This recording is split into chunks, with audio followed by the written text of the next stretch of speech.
I can't believe you guys are going to make me get dressed for this meeting.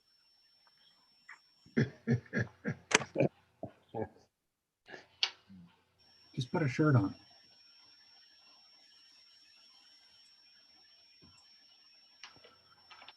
I think we're ready to go. At least we can hear everybody. Mr. President, we are live, so you're good to go. All righty. I don't know, Paul, were we going to go over any of the November expenditures or any of the budget book for November, or is that? I sent it out. I sent everybody my notes. A couple questions came back and I answered the questions. So I really don't have much more to say on that. Okay. Oops. Council, anything on the agenda we'd like to discuss before the meeting?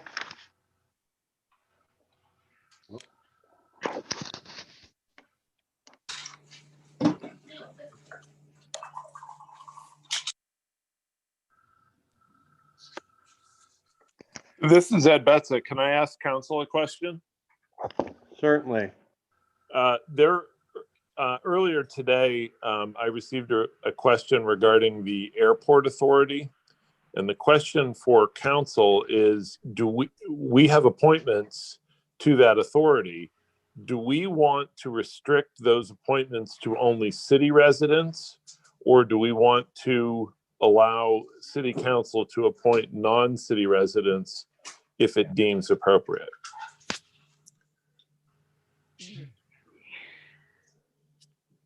Ed, what's the language in the creation of the airport authority? Because I remember the history of it. You know, it used to be the city, that it became regional. Do you have the background information on that? I do. It's not, it doesn't specifically address residency. I think it implies residency, but I just want to make sure I understand the wish of council so I can give clear direction to the authority. This is Keys here. I think what has happened is many of the current ones do not live in the city, to include the reappointment that was just recently made. And so the question is probably bigger than that, whether or not we are going to reappoint the people who are already there who do not live in the city, as opposed to whether we want to restrict it. How many people on authority and how many are currently living in the city? I do not know the second question. We appoint, as I understand it, we appoint 5. The county appoints 4. Okay. I know when I first appointed Andrea Ziedanowski, she did live in the city. She had a term, and then I reappointed her for another term, but she did since move to Mill Creek. And I think, Mr. Brennan, and Mr. Keys, that's exactly why it raised the question. It's not about any specific person.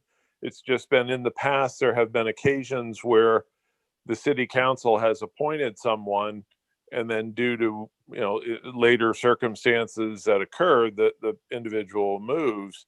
And the question is, should that person then should they have to resign from the board or the authority at that point, or are they eligible for reappointment? And I guess I don't want to take all the time tonight to address that. I just wanted to make council aware of that question being posed, and we should decide what we want and ultimately give the authority some clearer direction. I think we should keep our 5 appointments within the city. If a person leaves the city proper, then they automatically should resign or be removed. Therefore, we keep our 5 and they keep their 4. I think our agree. appointment should remain in the city. Mr. President, am I muted? Nope, we can No, hear you. no, we hear you. I'm with you, Mr. Spoon. There's 9 votes altogether. We should keep our 5 with city folks. The only person I really remember being on there, I think, is Mr. Capabianca. He's been on there for a long time. I stand corrected other than that.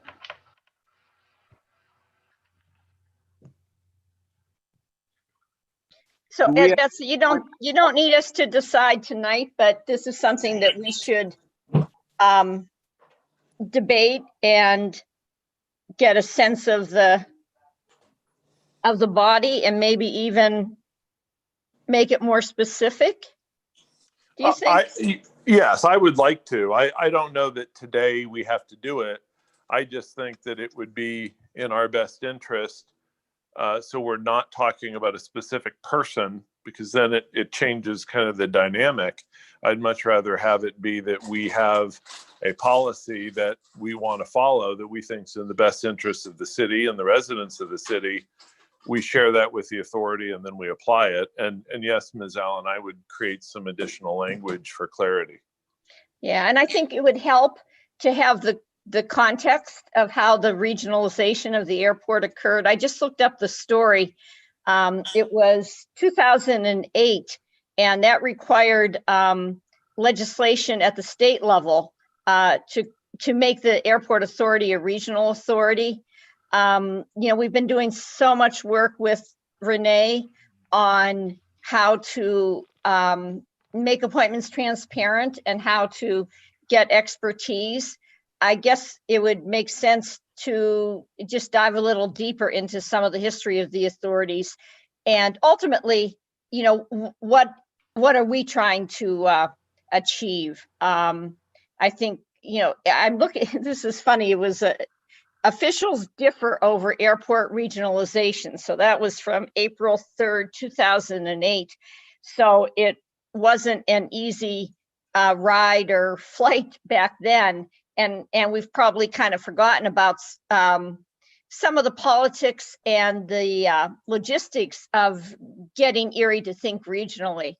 But maybe we could, create a subcommittee to look at this and come back to council with a broad recommendation on how to handle airport authority. But perhaps there are other authorities. I think the other authorities, it's more clear. Like if you're looking at, the water authority, it's specific that there has to be, a representative from Mill Creek on there. So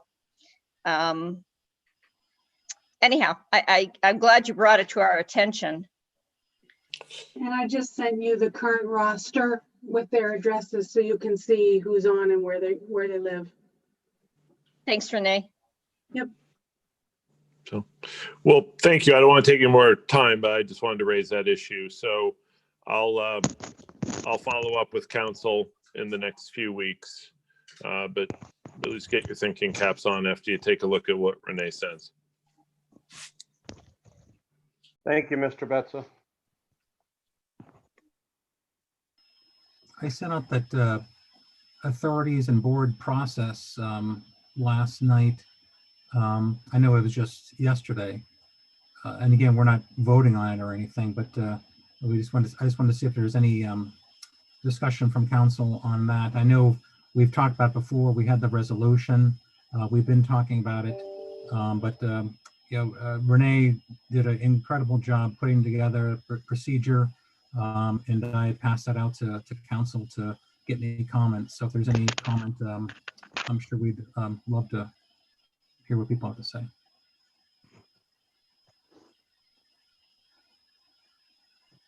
I thank you for all your work on everything. I think that this will help move us into the future with procedures and processes in place. Thank you. Great, thank you. Again, I just want to thank the administration. They'll be doing the bulk of the work, and we've been kind of just coordinating and trying to get some things done together. So I just wanted to say that I agree in principle. The only part that I may disagree with is, where the language where it says that the committee will select the person and then bring it back. And so I don't know if we, if it's a 2-person committee or if it's a 3-person committee, or whether the authority liaison should have a veto power if we go to committee. Because to quote the Honorable Melvin Witherspoon, that, power of appointment is one of the few perks that we do have left, as not just as a council, but also as a public and private individual who sits in that role. And so I want to be, make a mental note of that. That's all. And that process was created to look at both mayoral appointments and council appointments. Right. So we could definitely discuss, I guess I wasn't thinking of the committee approach to the individual council person choice. I was thinking it's a process that we make so that the council person has a diverse choice to choose from, and then that council person makes the choice. I don't know if Liz or anyone else, if you had any opinion on that, but that was my thought. I think it was written kind of for mayoral appointments. Of course, the mayor gets opinions from others, and they have a committee that makes those choices, like they did for the Historic Preservation Task Force. Yeah, for the Historic Preservation Task Force, members of City Council and the mayor's team worked together to select the task force because we needed to have, various representatives. And so we needed to make sure we had the right mix, as opposed to having, 5 preservationists and then no architects or we needed to have one of each. So we worked together to ensure that we had a good mix.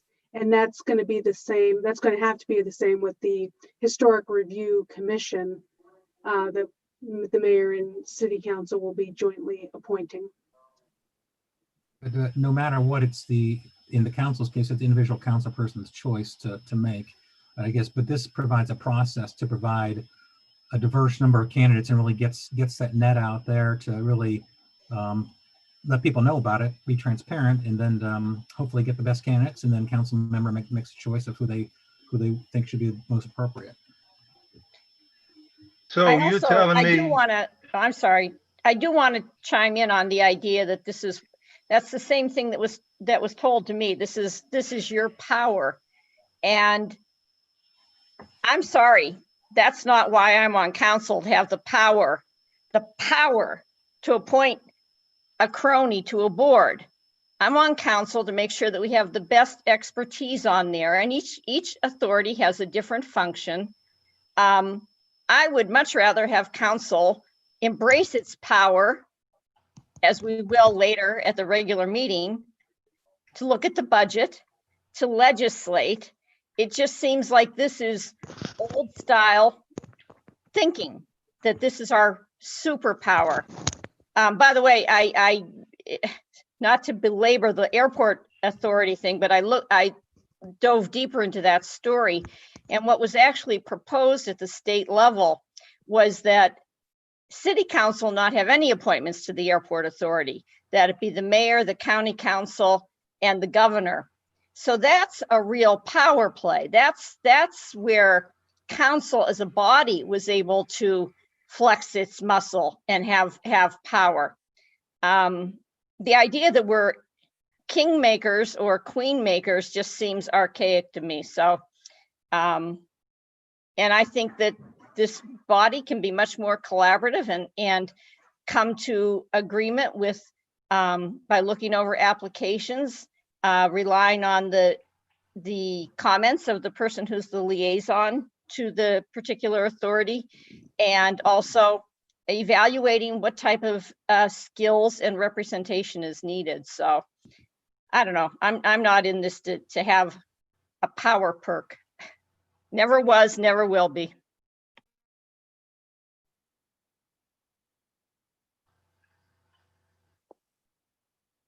Any other comments, council?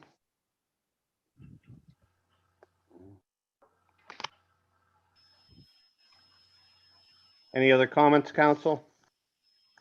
Any other comments on the agenda before we get our meeting started? I did send out the waive the rules request to consider the resolution. Going up from past discussions on the budget. I just thought it was a good idea to push for creative solutions and to really challenge ourselves to try to lessen our budget. Given that our budget, we have far more expenditures than money coming in, I think it's important to try to make this a practice to make some cuts and do what we can. And that's why I kind of put it out there a couple months so that we could have some time to work together with administration to see if we could do anything to help out our city. Again, I just don't want to count on the water authority as the backup of helping us out. I know it's a kind of a cushion. We need to pay off our debt, but I still think we need to do the hard work and see what we can do to really tighten this budget.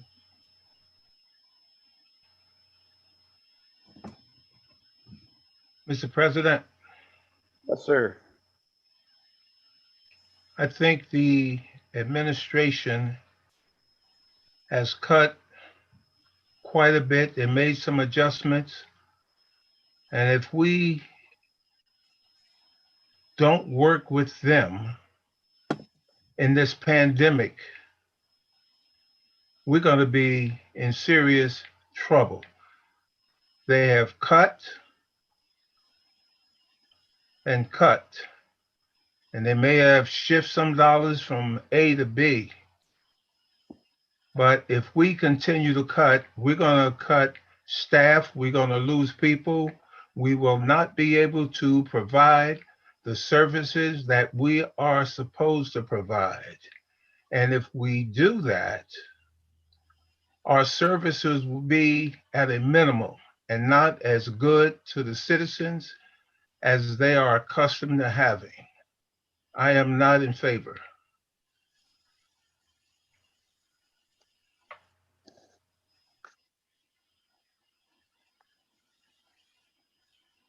As a financial chairperson this year, I took my role very seriously and met even during the COVID pandemic in the financial department, one-to-one with Paul and Lisa and his team at times. I really think they have worked very hard at giving us the very best budget possible.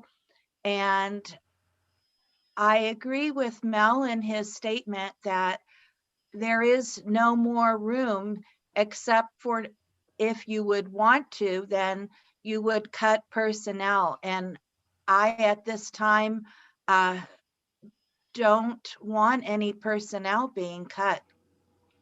I think our services are okay at this time, but if we make any personnel cuts, it would really hurt us as a community. David, I'm supporting your resolution. I think that you can talk about any cuts hurting the community.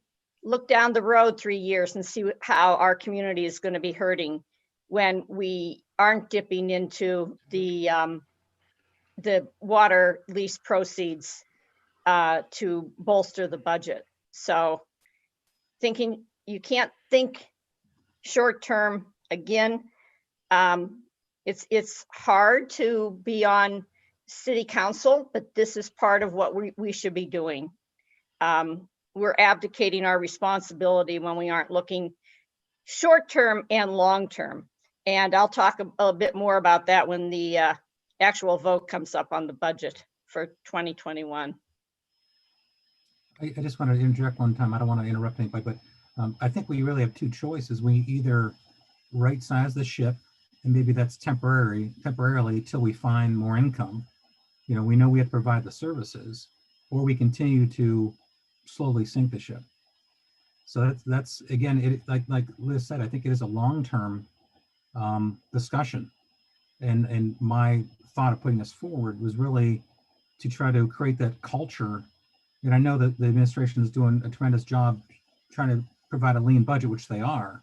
But at some point, I think it's going to get worse and worse. And when I was on council a couple of years ago, the income and expenditures were off balance, and I think it continues to get worse. And that's the part that I'm afraid of, that I see every time. It gets tougher and tougher. I know we have the cushion for the water authority, but I don't want to see it as a cushion. As many council members have said, we just want that to pay for future debt. We don't want it to, or for debt, we don't want to, just put off what we need to put off now because we have that cushion of cash laying around. Dave, I can. I think it's just a serious discussion about the future. Ed Brzezinski here, if you can hear me. I agree a lot about what you're saying. The one thing that I find upsetting, and I will have a resolution in January for it, that water authority money does not get touched for anything but a super emergency with a super vote from council to release that money. If they want to use the interest that we accrue on it, that's one thing. But I'm not selling out the rest of our generations for feel-good projects and 12 million here and another 4 here or whatever as we turn around. So your concerns, I'm with you. Throwing something out at the administration right in the middle of a pandemic here, it's a tough one, but it's a tough one that we probably should look at.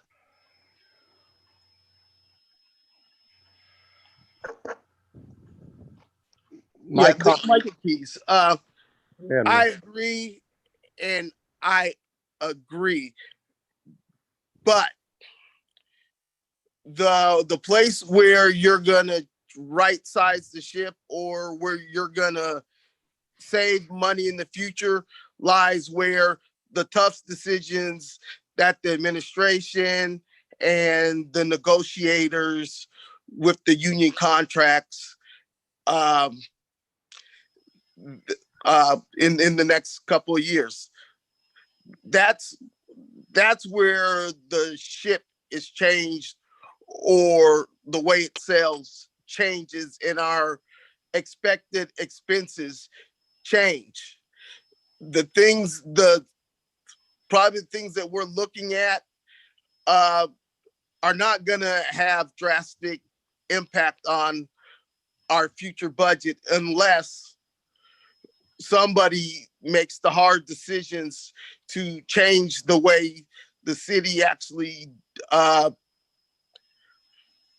does business, to include negotiate contracts with the unions. And so while I agree in principle, and I will support a resolution to continue to look at where we can cut in a progressive measures throughout the year, I also believe that the hard decisions have to be made.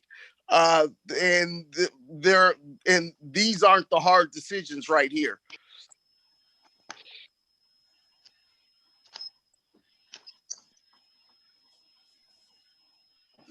David and council, just a few thoughts. The resolution is sort of like a broad resolution to the extent that we still don't know what 2021 is going to bring us, even in these early months. We're still not sure how the COVID's going to affect 2021.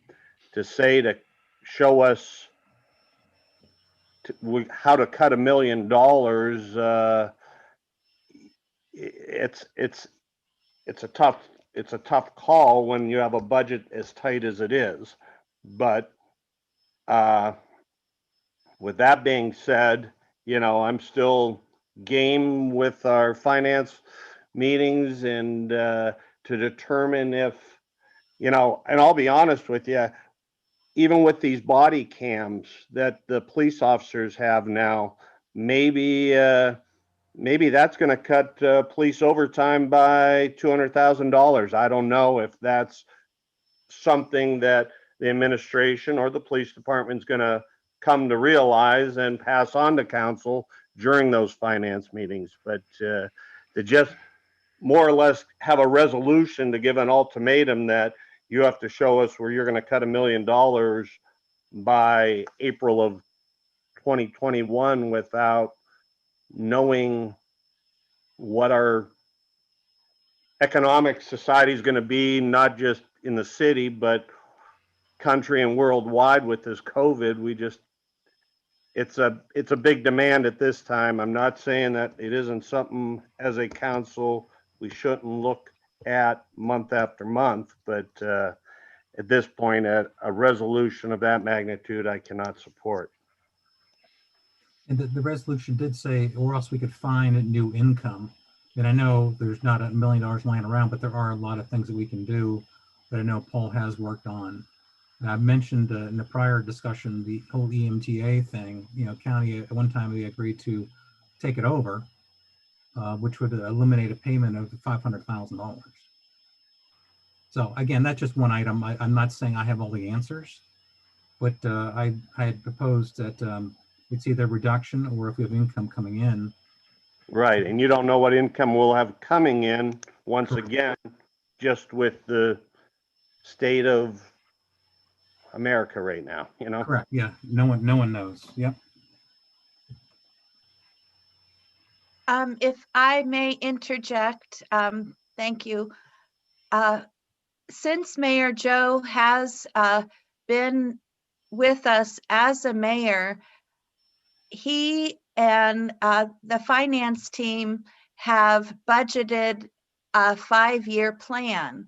So since I have been on council, that 5-year plan has been a part of the budget per se. So I'm very thankful that they were not just doing 1 year at a time, but the 5-year plan projection is helpful to us. Thank you. Once again, a resolution really is nothing much more than a direction. It's not a hammer over the head to do it. It's making everybody aware that, maybe it's time to stop kicking that can down the road like we've been doing since the 1970s. That's my concern. And I repeat once again, that water authority money is not money to be grabbed to make us look good or to not have a tax increase or whatever. It needs to be set aside for very, very definite circumstances. I abstained on it because I couldn't get answers I wanted to get, if you recall that. But the bottom line is that is for long-term debt. And somebody up in the administration should have known that we can't pay off long-term debt in one swoop. Somebody wanted money. That's all I'm saying. Ed, I agree. This is a resolution. And really it was really to challenge ourselves to hold our feet to the fire, and hopefully set up a new culture in City Hall so that we could be really think seriously. And it's not like we're not thinking seriously, but really push the envelope and hold our feet to the fire.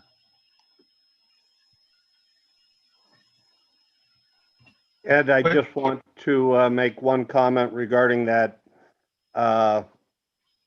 monies that is officially left over after this budget, but part of the selling point or promise of that money was no tax increase for 2021 or 2022.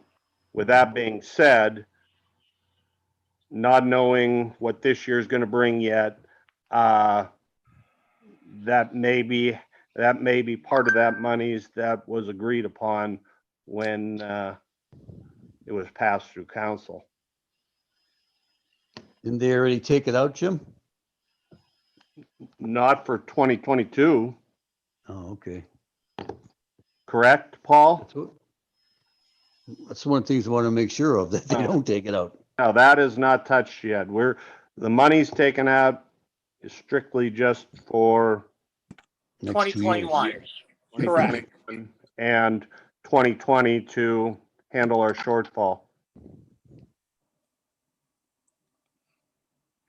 With that, council, we're a little late getting started, so is everybody good to get our meeting going here? Yes, sir. All right. I brought my gavel in the caucus room, so Lori, if you would, please.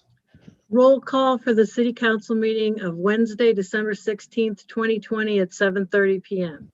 Mr. Winarski, Ms. Allen, Mr. Brennan, Mr. Brzezinski, Mr. Keys, Mrs. Schaaf, and Mr. Witherspoon. Please stand for a moment of silence and pledge of allegiance.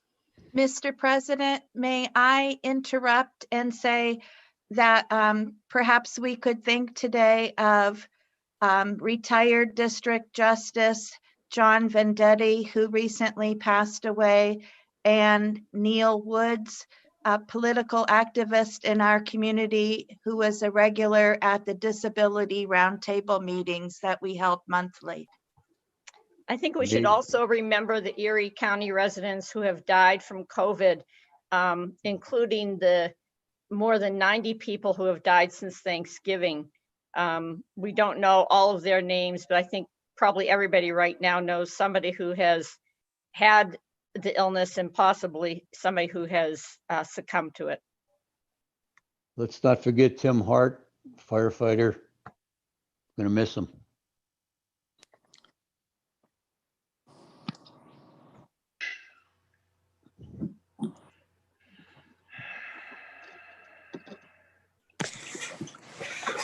Allegiance.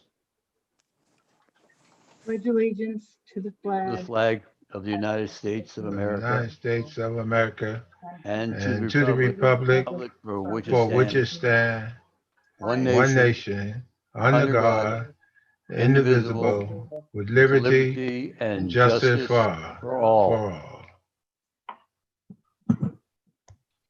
Okay. Okay, we do not, motion to accept the minutes from the December 2nd, 2020 city council meeting and bills for payments on December 18th, December 25th, 2020 and January 1st, 2021. Ms. Allen, Mr. Brennan, Mr. Brzezinski, Mr. Keys, Mrs. Schaaf, Mr. Witherspoon, Mr. Winarski. We do not have any repository sales or questions for this week. So that takes us to citizens to be heard. Citizens, I would ask that you please state your name and address for the record. We'll just go in alphabetical order here. So we'll start with Adam Trott. Thank you. Adam Trott, 531 West 6th Street, second floor. Thank you, council and mayor. I just had a couple quick comments to make. One is the East Side Bayfront Highway Connector study was being presented on Facebook today. It was good to see a lot of the work that was presented about how to do bike and pedestrian enhancements in the area. They also included cross sections, which are a critical tool when you're doing this type of planning. The big question is, will there be funding, and is it enough to make up for all that's ravaged that part of town? I think we just have to keep working, moving forward and making things better as we can. Relative to that, my concern grows deeper and deeper for the fact that the footprint of the viaduct is still being treated as private property on the south end by the recycling and salvage business there. And it's concerning that it's like a squatter. You worry that they're just going to think it's theirs now because they get to gate it off. They get to tell people stay out, and it's a public right of way. And we're developing plans for a replacement bike ped bridge on that footprint. So we don't want to lose our right of way. So I really wish City Hall would make a statement committing that they will not give up that right of way for the sake of the east side.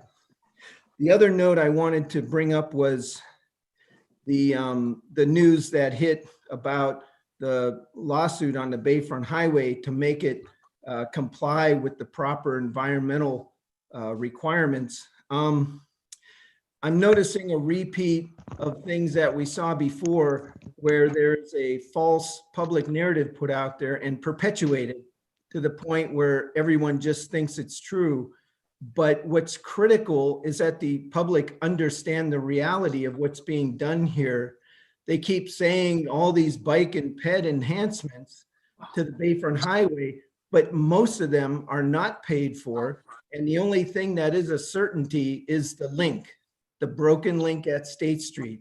And hey, we all want that, no question. We want the Bayfront to be improved, no question. But I really advocate strongly that an accurate picture be presented to the public, and not this flowery that we're doing all these great things and trying to smoke and mirror past the real substantive issues that are now being brought up by the lawsuit. So those are my comments. Thank you for giving me the opportunity to make them, and happy holidays to all of you, and best wishes and safety to all your families. Thank you. Thank you, Mr. Trott.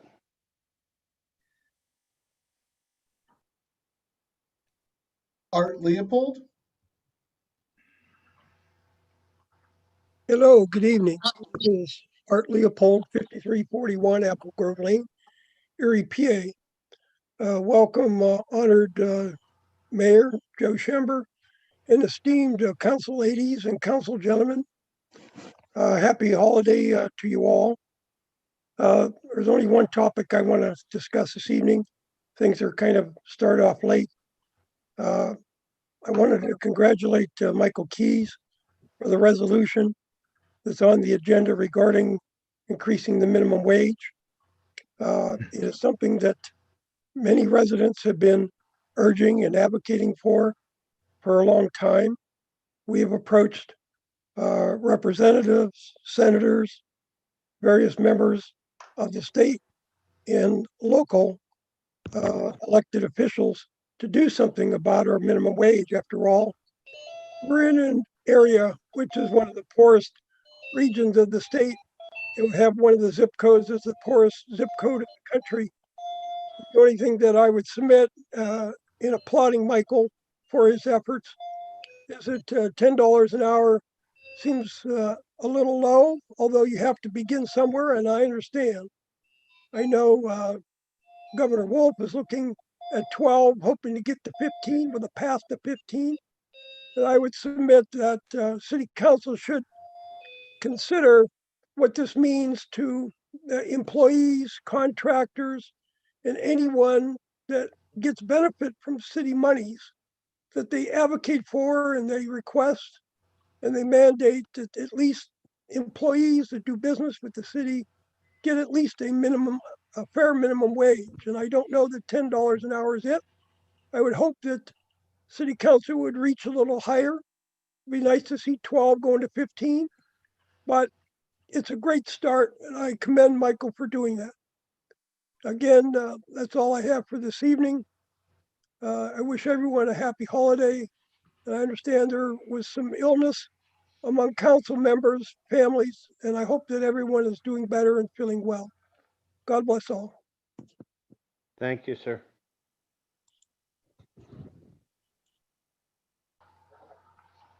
Elspeth?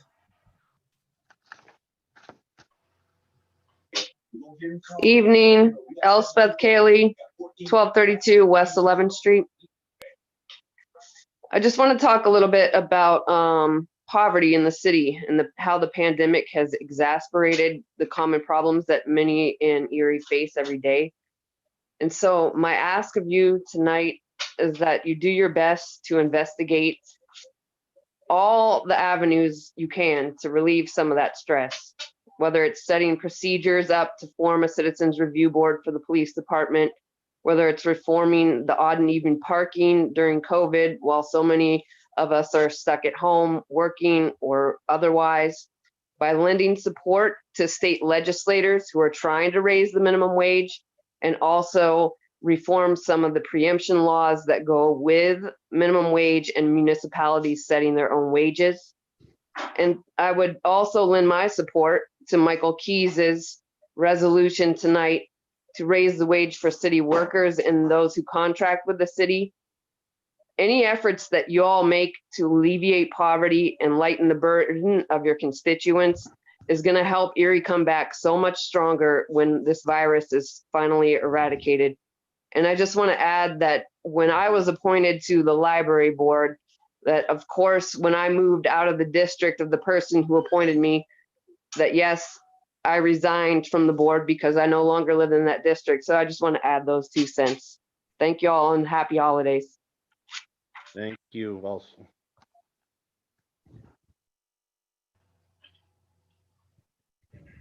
Greta Tepfer.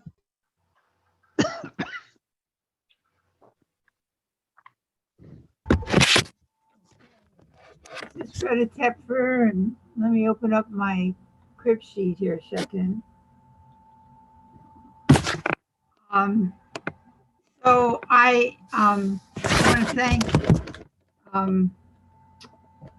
want to thank Kathy for remembering Neil Woods. He was often at city council meetings. So I have a continued concern about the lack of compliance of commercial properties with management of construction on sidewalks. I've reported some chronic issues repeatedly with no change, specifically Oregon on Cherry and Huron. They seem to store a lift truck there with no, I mean, it's on the sidewalk.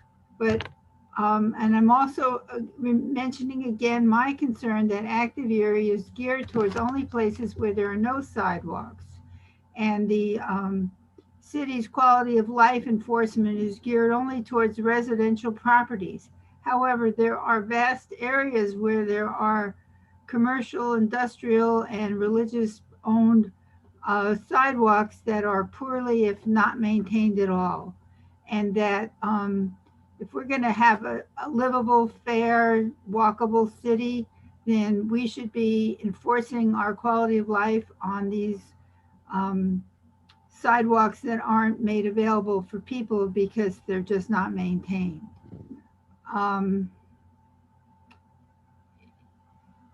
Also, I did attend also the meeting this evening about the East Side Bayfront Connector, and people are trying to get across. They may not be able to cross where they used to because there's a fence, but we need to make effort to find out where these people need to and want to cross.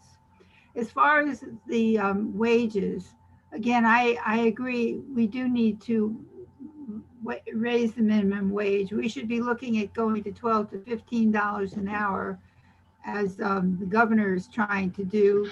It's important that city contractors, their suppliers, city subcontractors also be included.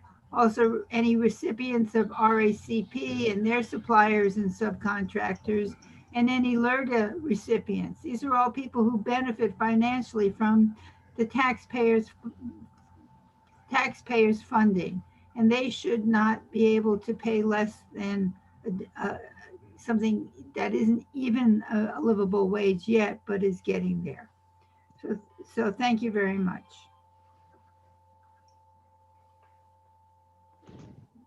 Thank you, Ms. Teffer. Kendrick Tate.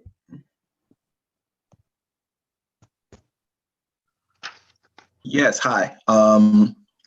Kendrick Tate. I live at 1114 West 10th Street. I want to talk about the role that the government has in disseminating the information that council and the administration has to the community at large. And the way that I see it being most effectively distributed is through social media. But what I've noticed through the time that government's been more active on social media is that it's kind of being underutilized to distribute that information. It's also being somewhat underutilized in the way that all of this information is accessible.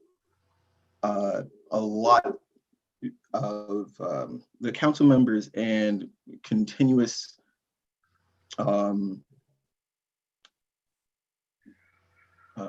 attendees to the council meetings, they understand to a certain degree what information is available and what people have that information, but that information isn't easily or readily distributed across the platforms that it should be. So I sent a message to Frank Stramilla. He, being the media strategist for the city government, he told me more about his role, and he plays the only role in communicating this information. But I suggest that city council have a more active role in being connected to the community by the way of social media and its online presence. The government itself, through Frank Stramilla, is present, but that connection to the council, even as they're elected by the community, there's a disconnect. And I think that city council should be a lot more involved in the communications than it is right now. But I do thank you, and I understand the massive amount of work that you all have to put into do your jobs. I just recognize that there is a connection that's missed, and social media should be better utilized to make that connection.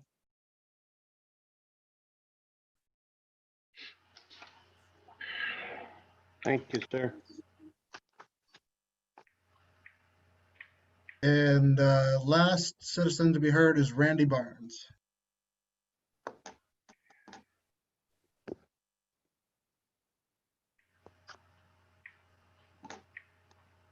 Randy, are you there? I see that you've unmuted, so I'm not sure if there's an issue on your side or not.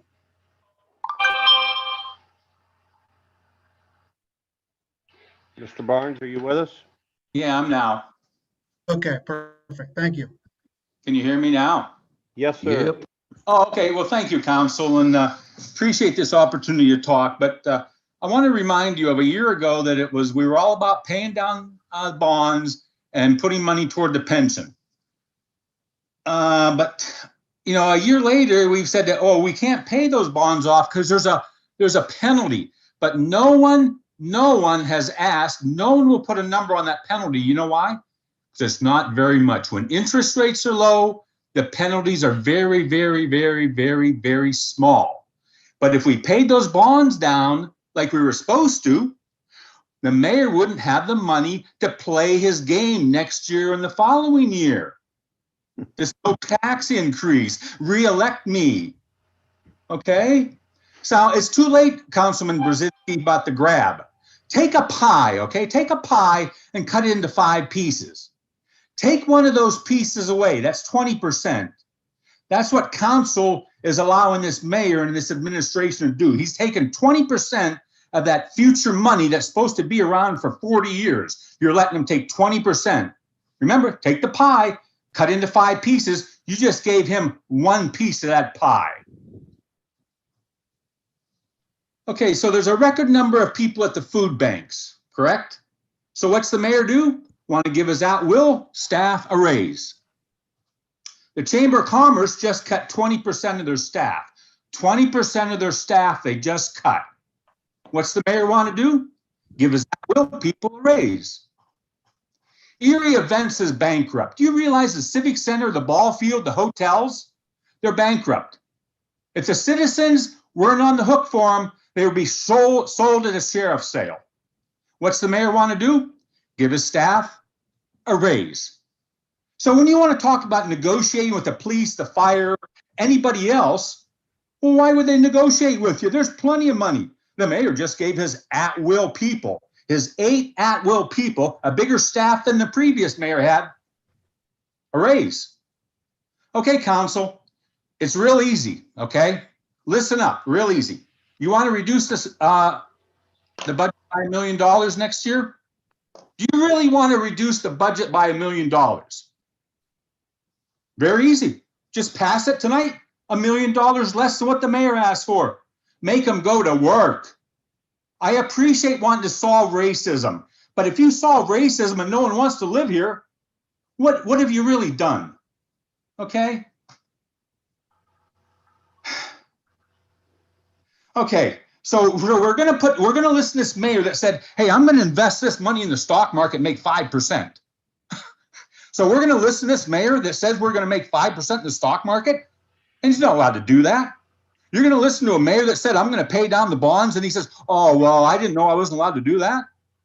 But you're gonna follow this guy right down the road. You're gonna talk about all the great things we're gonna do. We're gonna do this. We're gonna do this in the future. We're gonna do this in the future. We're really gonna work hard to make these cuts because the city is cut to the bone. The city hasn't cut anything. How many people have the city cut over last year? How many heads are less this year than last year? How many heads less in the city this year than 3 years ago? It hasn't even started to cut. You people don't know. You know what? You know what, council? I give you a grade, a C. You know what C is for? Clueless. You're clueless. Clueless. You think you can run the city on borrowed money? You're taking your future grandchildren's money of 40 years from now to run the city? It's a joke. You know, clueless. Clueless. I see, clueless. Taking advice from a mayor that voted on his own bond when he's a council president, the man that never met a bond he didn't like, the king of bonds. Lead us down the road, king of bonds. Council, I'm sorry. I hope you can do something over the holidays. Maybe get a book. Maybe call it Accounting 101. Maybe check your own checkbook. Is that how you operate? Do you operate that way, your own personal finance? You keep borrowing, refinancing, taking your grandchildren's money? Is that how you operate in your real life? Hey, thanks a lot. Have a happy holiday. Pass that budget. Give him everything he wants. He's done such a great job for you. Big joke.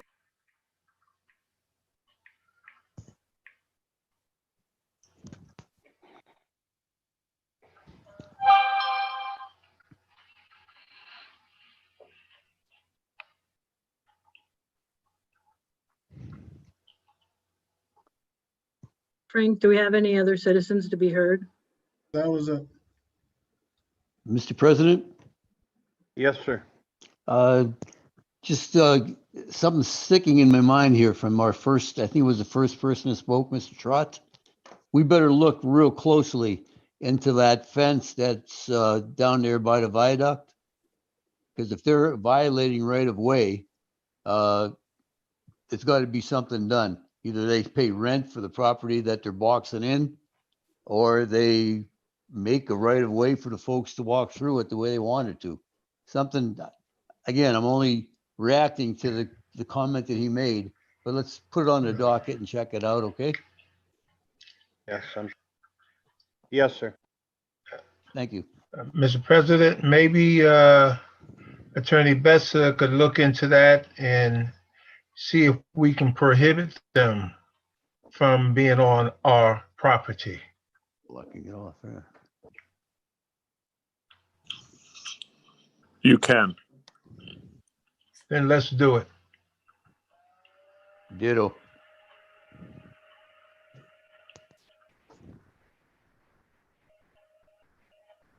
All right, Lori. Okay, ordinances for final passage. Council file ordinance number 44, 2020, an ordinance fixing the tax rate for all city purposes for the fiscal year 2021, beginning in January 1, 2021, and ending December 31st, 2021. Sponsored by Mrs. Schaaf, seconded by Ms. Allen. the council file number 16188 and now known as official file ordinance 44/2020 be finally passed by city council. Ms. Allen, Mr. Brennan, Mr. Brzezinski, Mr. Keys, Mrs. Schaaf, Mr. Witherspoon, Mr. Winarski. Council file, official file ordinance 44/2020 finally passed by yeas 7, nays 0. Council file number 16189, official file ordinance number 45/2020. An ordinance of the city of Erie, county of Erie, and the Commonwealth of Pennsylvania adopting the general fund and certain other budgets for the fiscal year beginning January 1st, 2021 and ending December 31st, 2021. Sponsored by Mrs. Schaaf, seconded by Ms. Allen. The council file number 16189 and now known as official file ordinance 45/2020 be finally passed by city council. Ms. Allen? Are we gonna have any discussion on this? I talked about this in caucus, but I wanted to say something to explain my no vote. And you have the floor, Miss Allen. Okay, thank you. Okay, I'm voting against this budget, and I'm not going to dignify the previous person who doesn't live in the city of Erie who spoke about the budget. This is not a personal attack. This is consistent with the questions I've asked since I've been on council, whether we have big ideas or small ideas, trying to change the culture. So I am voting against the budget for a couple of reasons. The first is because I don't believe the administration took steps to cut expenses in a meaningful way when the economic impact of the pandemic mitigation efforts became apparent.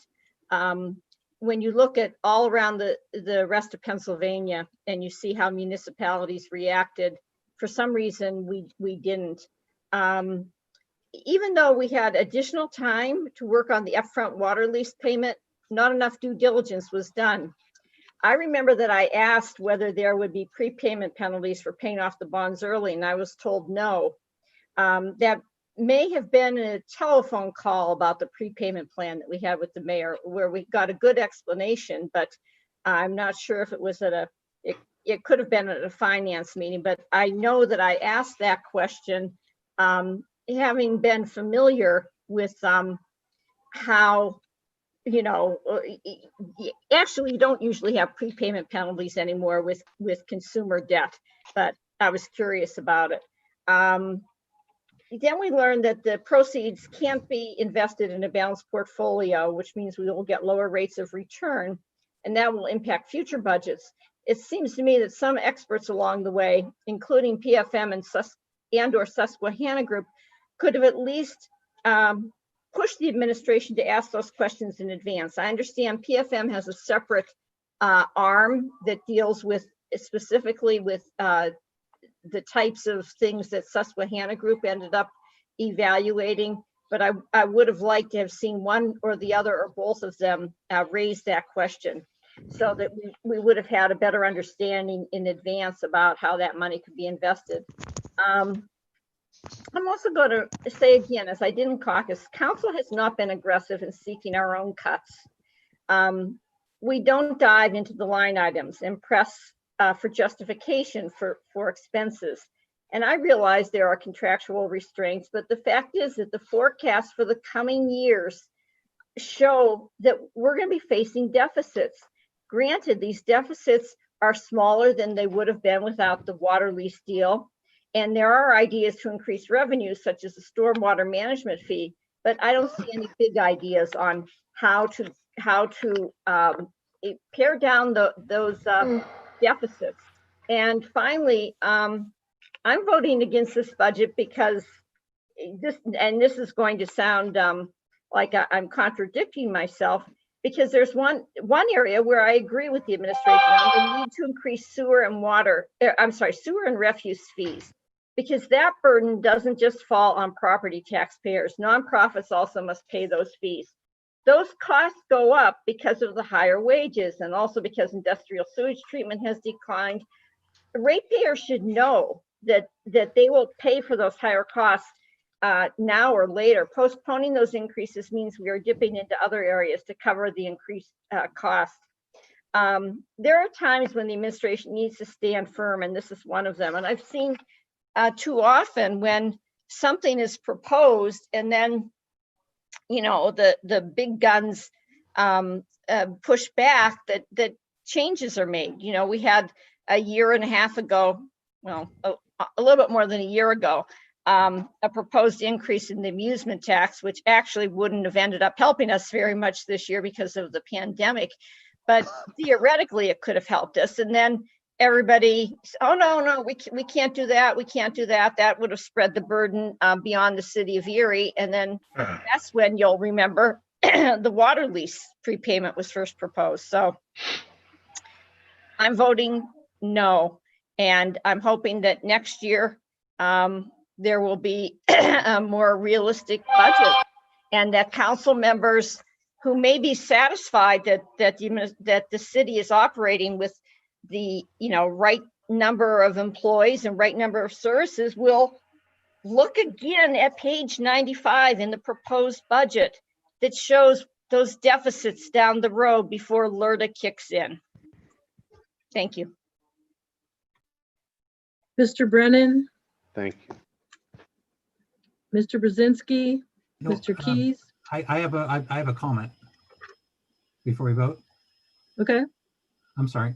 Yeah, I'm voting no on the budget also.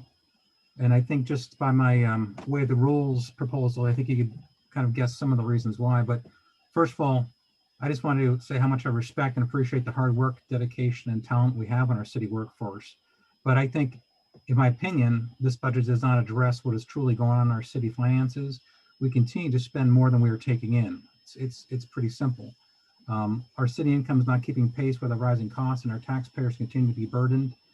And I think, as I mentioned earlier, we have two choices. We need to look at the long term and right size a ship, and maybe it's temporary until we find more income, or we can continue to slowly sink the ship. We need to start running our city like a business, build a culture of living within our means, provide essential services to our residents in the best way possible within our means. I know the administration has been working to provide a lean budget, but we are not there yet. I think it's going to take more hard work and tough decisions. Thank you. Thank you, Dave. Continuing with the vote, Mr. Brzezinski. Me, Lori. I would like to make a comment as well. I voted no actually last year for the budget, but I am voting yes because there have been about 4 or 5 people that have retired, and the administration is looking at each person's retirement, and at times people are not being replaced. Those shoes are not being filled. Depending upon the demand. So I do see changes, and evaluations are taking place this year. That was something that Councilperson Liz had requested in previous budget sessions, and the evaluation process in the departments are going on. So I am voting yes to the budget. Thank you.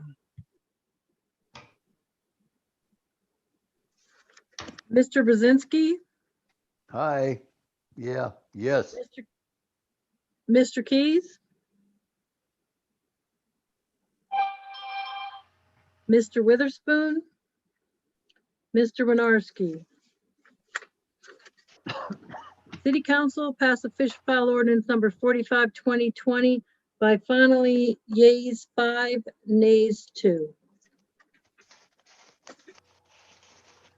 Council file number 16194, official file ordinance 50, 2020, an ordinance appropriating the sum of $127,886.03 from unappropriated and unanticipated revenue for the expenditure thereof. This contribution is from the Erie County CARES Act municipal reimbursement.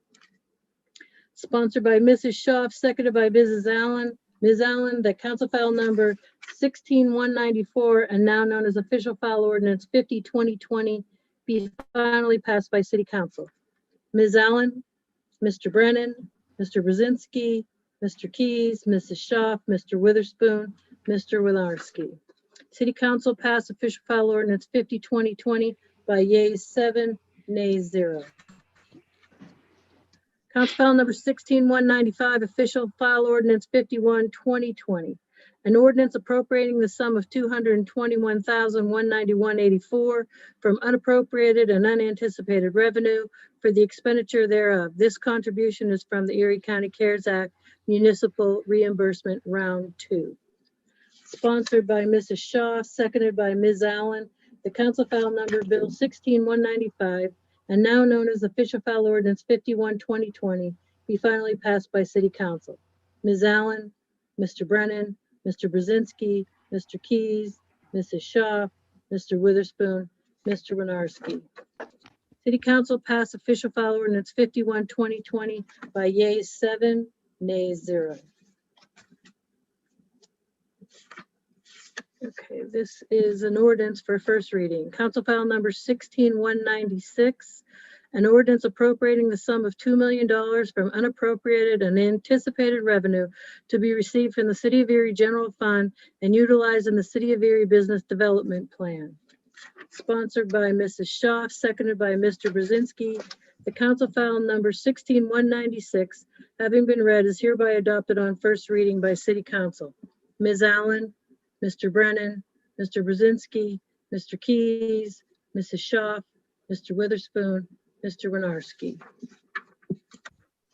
City Council read and adopt council file ordinance 16-196 by yeas 7, nays 0 on first reading. This takes us to new business. Move the remainder. Second. All righty.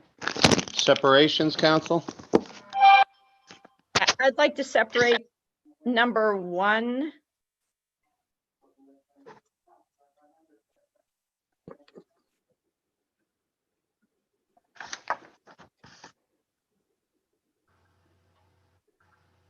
Number 5, please. And I'll go with number 7. Lori?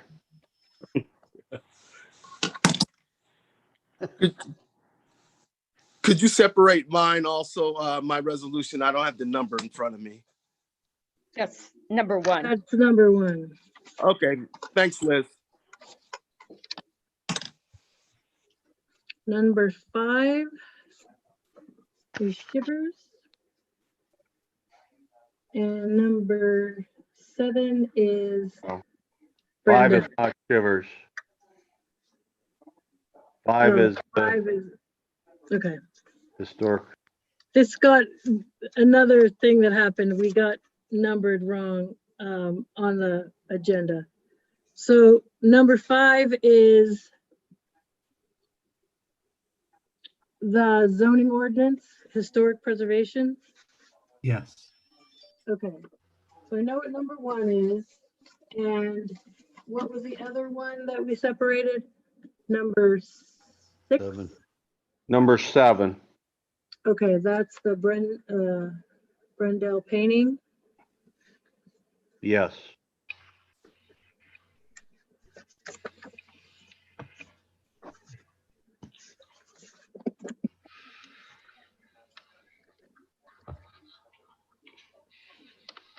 Okay, so just to make sure I've got this right, we have number 1, which is the resolution by Mr. Keys.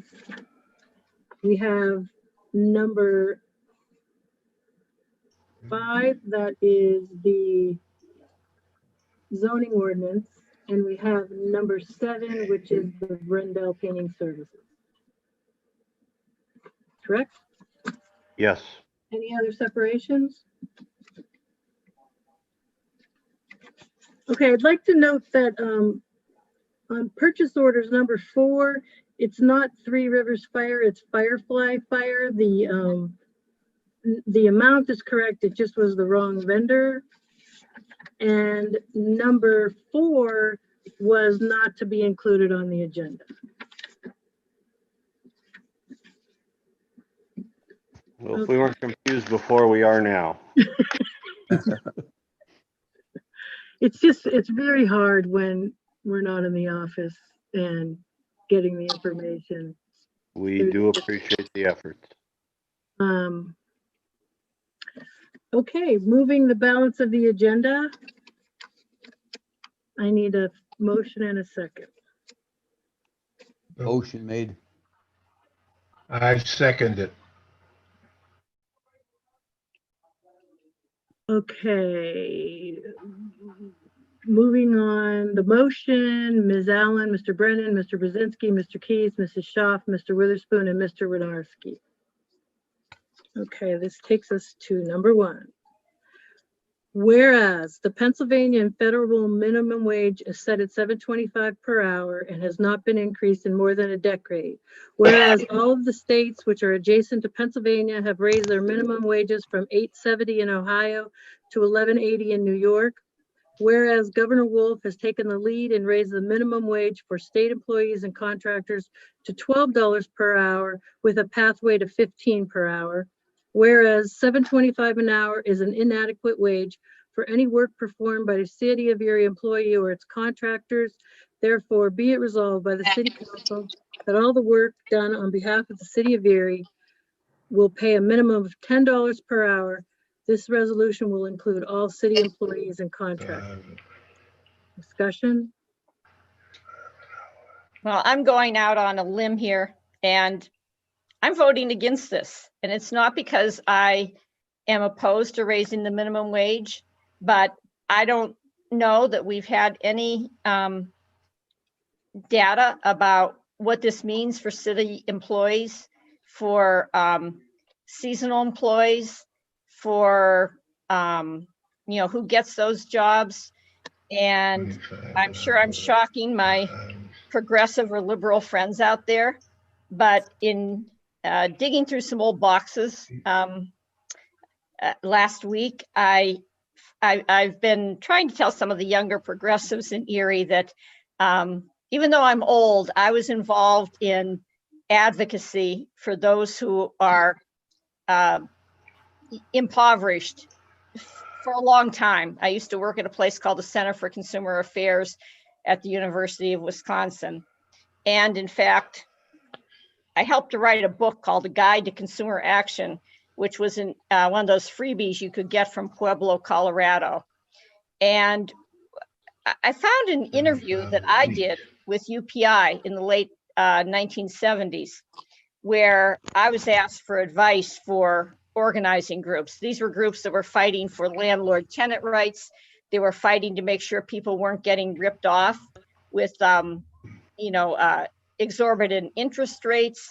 They were fighting false advertising. And I said, do your homework.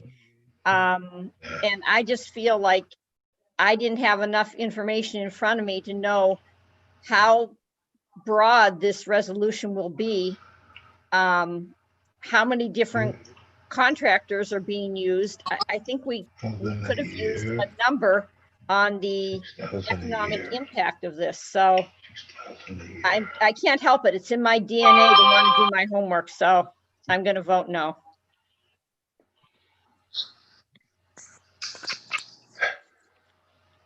Okay, continuing with the vote, Mr. Brennan. I would like to speak, if you would.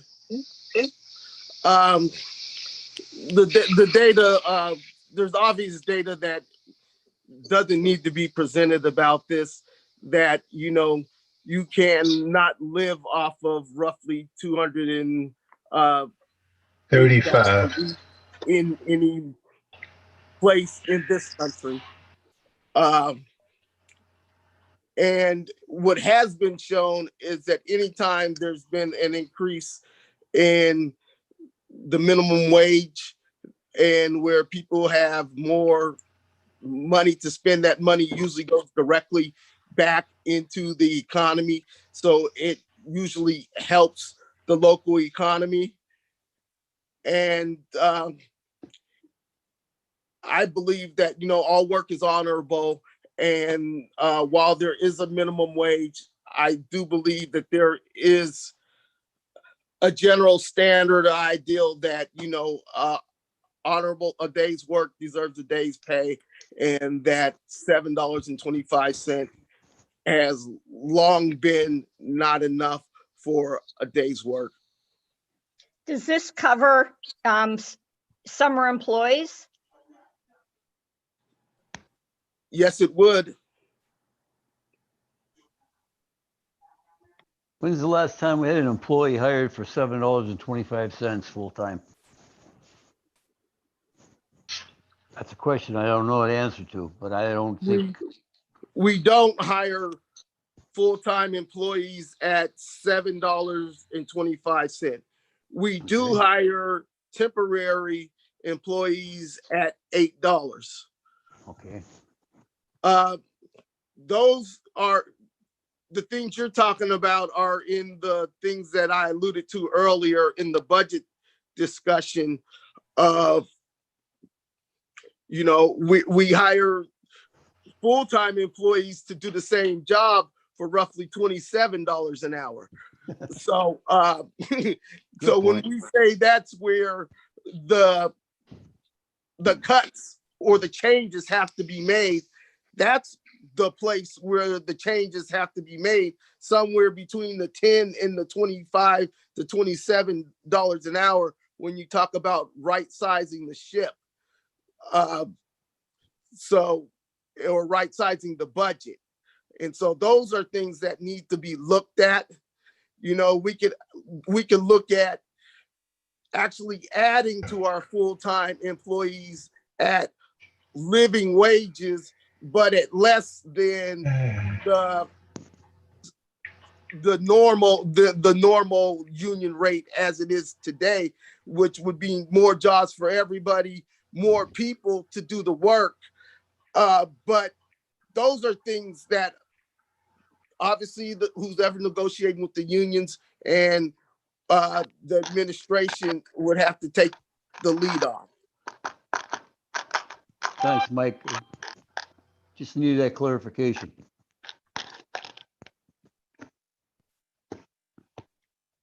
Any more discussion? Okay, voting on the resolution. Ms. Allen is a no. Mr. Brennan, Mr. Brzezinski, Mr. Keys, Mrs. Schaaf, Mr. Witherspoon, Mr. Winarski. Motion passes. Yeas 6, nays 1. Okay, council file number. This is 4.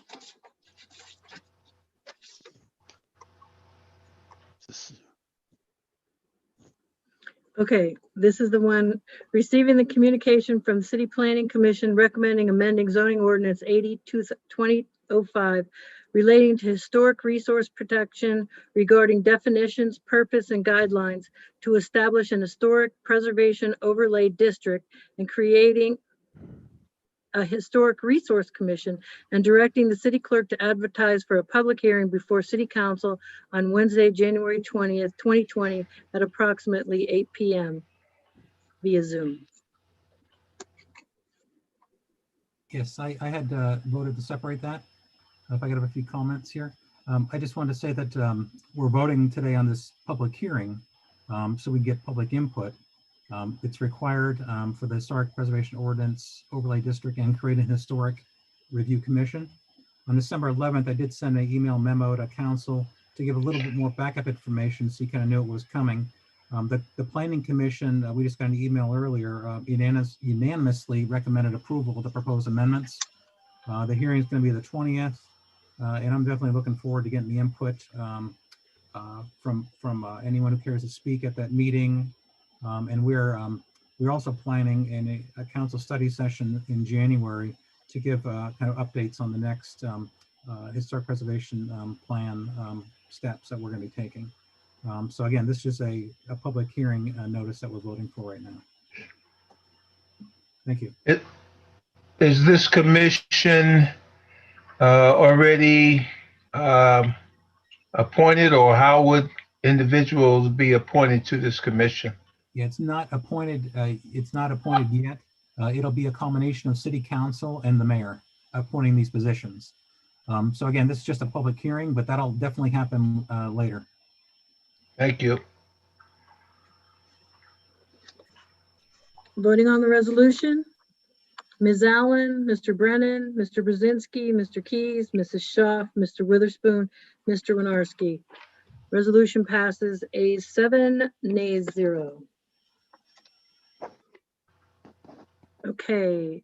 Resolved by the City Council of the City of Erie that the proper city officials are hereby authorized and directed to enter into an agreement with Brendel Painting and Services, 2325 Broad Street, for the placement of advertising benches throughout the City of Erie. Brendel Painting and Services will provide graffiti removal services in city rights of way and city property under the direction of the Director of Public Works and his honor, the mayor and the city controller. Be there are hereby authorized and directed to execute this agreement on behalf of the city. Be it further resolved, the City Council does hereby ratify and confirm the said agreement. Discussion? The reason I separated this one, I don't know if everybody's aware of, but Brandel has been involved in working with the city well over 25 years. Part of the, call it a trade agreement, what have you, is he could have his park benches on city property so people could have a seat when they're waiting for a bus, or just have a seat when there's a bench on a corner, what have you. But this year, or with this agreement, I guess he's upped his force a little bit, where before he used to do telephone boxes and handle graffiti mainly in the downtown area. Now he's actually going to put out a graffiti task force vehicle just specifically for the city of Erie, and expand the operations not just to the downtown, but to the right-of-ways like it states in here, but even the ballparks, the city-owned ballparks and Little League fields, that will help keep those clean. So I just wanted it to be recognized. He's a good working partner with the city, and he has been in the past. And obviously, we know we have our trouble with our graffiti in this town more than we'd like, but I think it could be an advantage that with him expanding his services, it can be a win-win for us. Mr. President, Yes, sir. I think he would benefit also by putting benches up at Spoon's Court as well as Bayview Park, where we run the league. We can reach out to him on that for you. Okay. Definitely. Mr. President, how many benches is he going to put in? Did he specify, or that's to be negotiated? I think at this point, and not that I see a numerous amount, but I don't know if that's in the part of the agreement, if it's 20 or 30 or 50. I mean, I think it's advantageous to have them there just for the citizens and the community at no charge to the city. I definitely appreciate the working with the city on that, because it's definitely needed to help keep our city clean. So I definitely appreciate it. I also agree with what David is saying and what you are saying.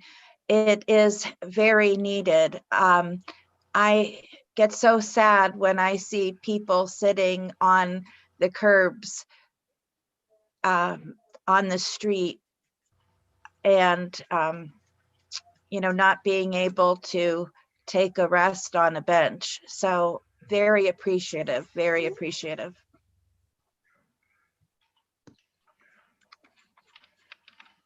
Very Voting good. on the resolution, Ms. Allen, Mr. Brennan, Mr. Brzezinski, Mr. Keys, Mrs. Schaaf, Mr. Witherspoon, Mr. Winarski. Motion adopts 7-0. Okay, I have 2 items for waive the rules.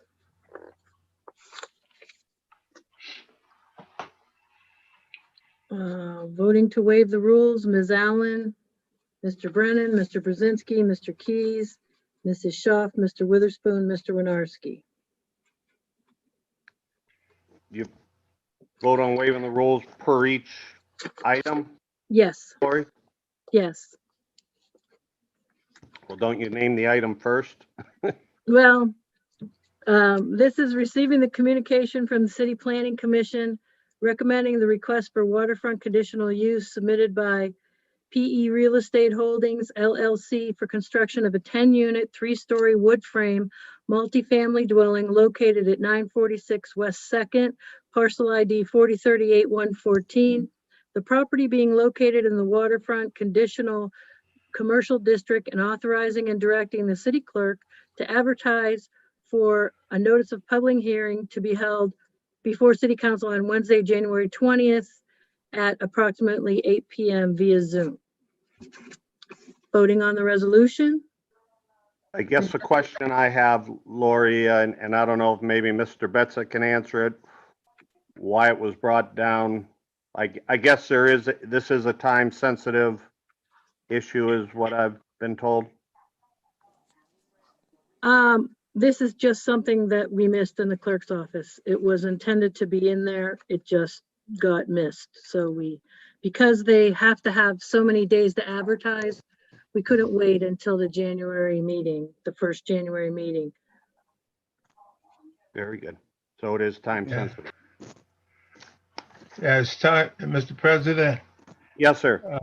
it's, even though it's time sensitive, it was missed in our office by error. No problem there. We cannot hold the administration at bay on this because it appears that they got it down in time for us to, for our people to advertise. So I'm okay with it because, you know, we're very tight on that last minute submission. But I think this is a exception to the rule. Very good.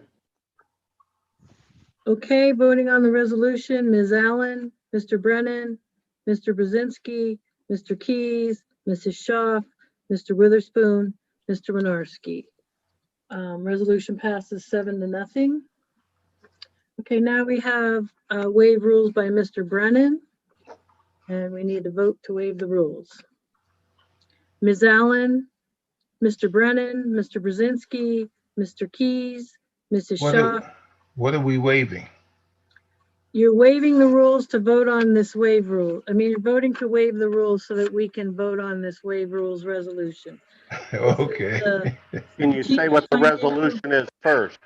Okay, it's the one by Mr. Brennan, the strategic financial plan to reduce spending. You want me to? Yes, please. Okay. City Council requests that the Mayor Schember and the administration create a strategic financial plan to reduce spending by $1 million of the 2021 budget by April 1st, 2021 for implementation. Whereas the Mayor Schember and the administration have prepared and submitted to City Council a proposed operating budget for the City of Erie for the year 2021. And whereas at recent council budget sessions on November 24th and December 1st, all members of City Council have extensively reviewed and considered the operating budget submitted. And whereas at these budget sessions, the mayor and the administration have not presented the budget cuts as requested by various members of City Council, which are needed to balance our City of Erie revenues and with expenditures now and into the future. And whereas due to the COVID-19 pandemic, the City of Erie has experienced and will continue to experience a decrease in revenue, has closed City Hall to the public, but has not made adjustments in staffing. And therefore be it resolved by the Council of the City of Erie requests that Mayor Schember and the administration commit to creating a strategic financial plan for the City of Erie by April 1st, 2021, which shall reduce spending by specifying budget cuts to the 2021 City of Erie budget in the amount of $1 million minimally. The plan shall restructure operations or identify positions for elimination if other cost savings cannot be achieved and or new income cannot be found. The goal of the plan is to reduce spending to align City of Erie revenues with expenditures. The mayor and the administration shall then implement the proposed budget balancing cuts following the April 1st presentation as approved by City Council. Voting to waive the rules. Ms. Allen, Mr. Brennan, Mr. Brzezinski, Mr. Keys, Mrs. Shaw, Mr. Witherspoon, Mr. No. Mr. Winarski, No.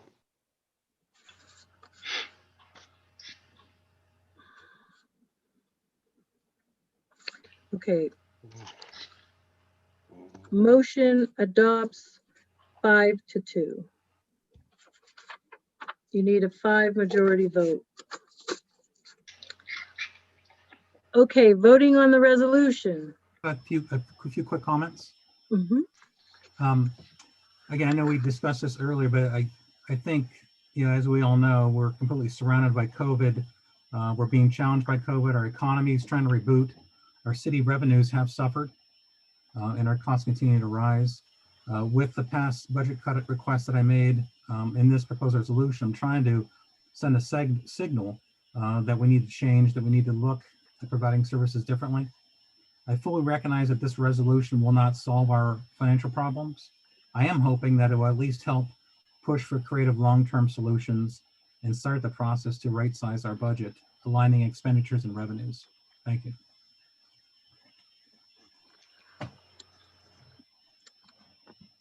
May I make a comment?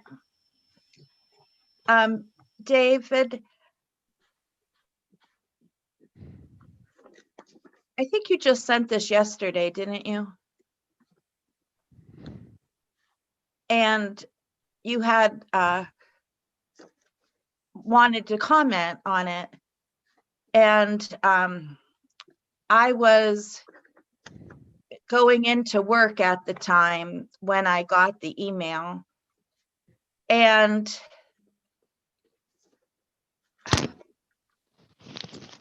I am not going to vote yes on this because it makes it sound like there's an ultimatum, where in my thinking, we should be working as a team, and we don't know what the future holds. But yes, we passed the budget today, but that's why we have finance meetings, and we can talk each month, and it's up to us as council people whether we say yes or no to something. I mentioned in a budget session that Teresa, our controller, makes $38,000 a year. I think that was established in 2007. And here we are as council people making $6,000 a year.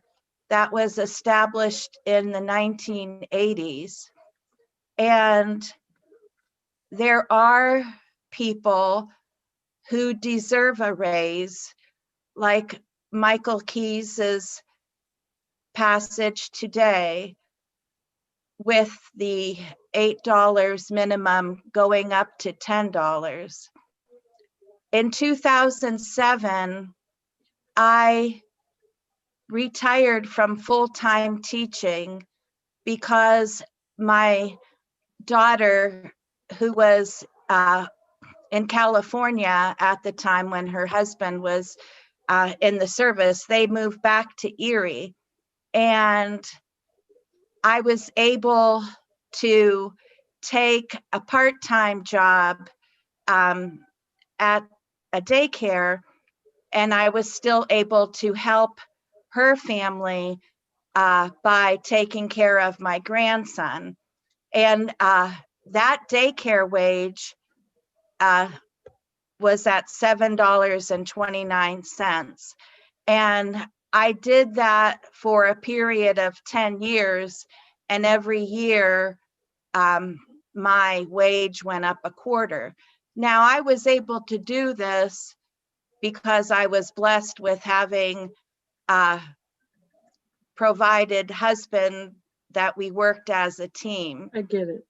So I don't know where this is going, but I noticed. sorry, but Okay.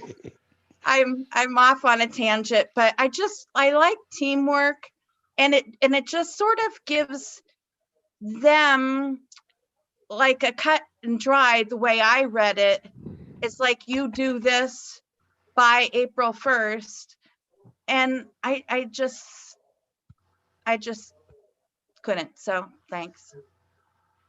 If I could Good answer job. the question, Kathy, it's a team effort. I mean, I'm holding our feet to the fire, not the administration's feet only.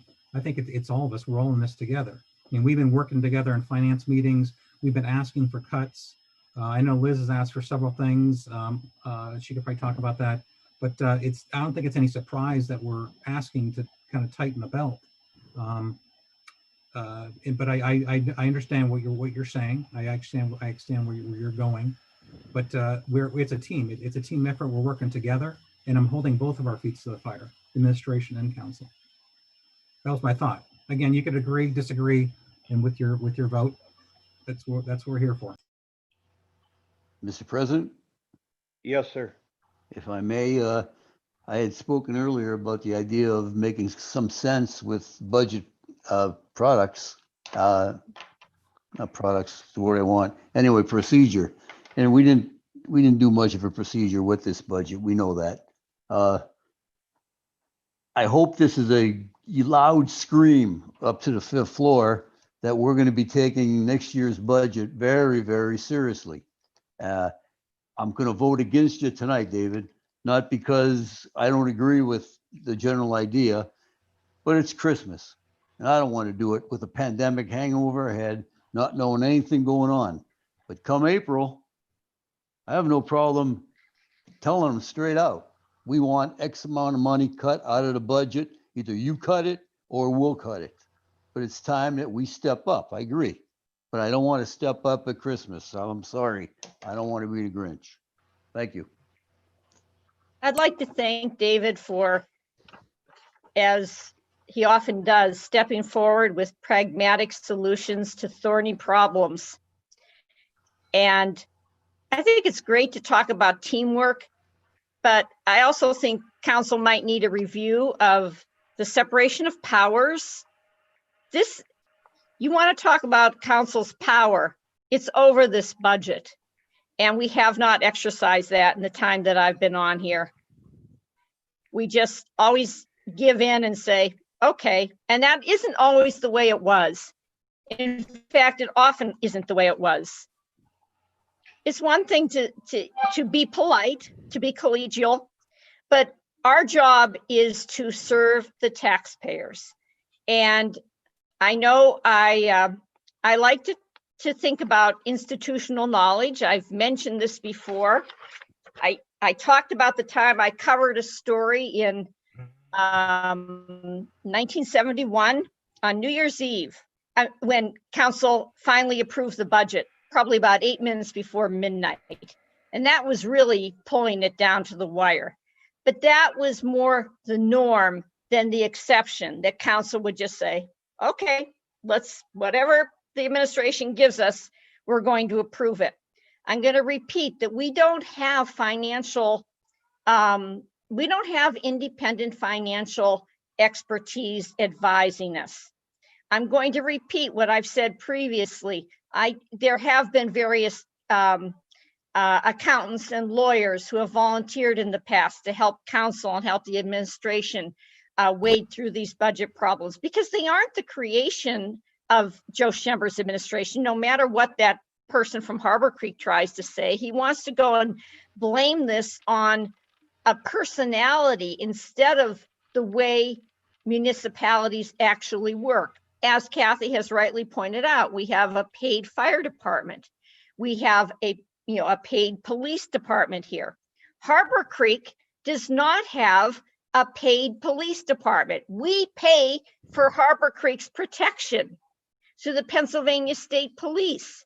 And anytime anybody, Republican or Democrat at the state level, says there should be a per capita charge for people in the suburbs who rely on the state police, the legislature won't approve it. So there are structural problems that go back very far in terms of municipal finances.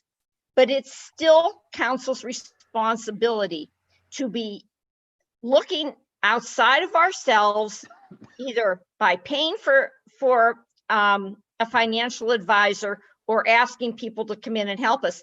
But I will tell you, the people we've asked in the past are throwing up their hands and saying, why should we volunteer to offer suggestions because they aren't followed through on? And you know, we've paid for PFM to come in and give us a gigantic report on things that needed to be addressed. Some of those have been taken care of, not all of them have. So, I mean, maybe I'm not on the team, but I never thought I was elected to be on the team. I thought I was elected to be part of the council team whose responsibility it is to try and run this city in a prudent fiscal financial way. So I support David's resolution. Mr. President, can I just address Ed's question, Councilman Brzezinski's question? Sure. Not really a question, but a comment. That's why some of your items you brought up that are great, but that's why this was for April.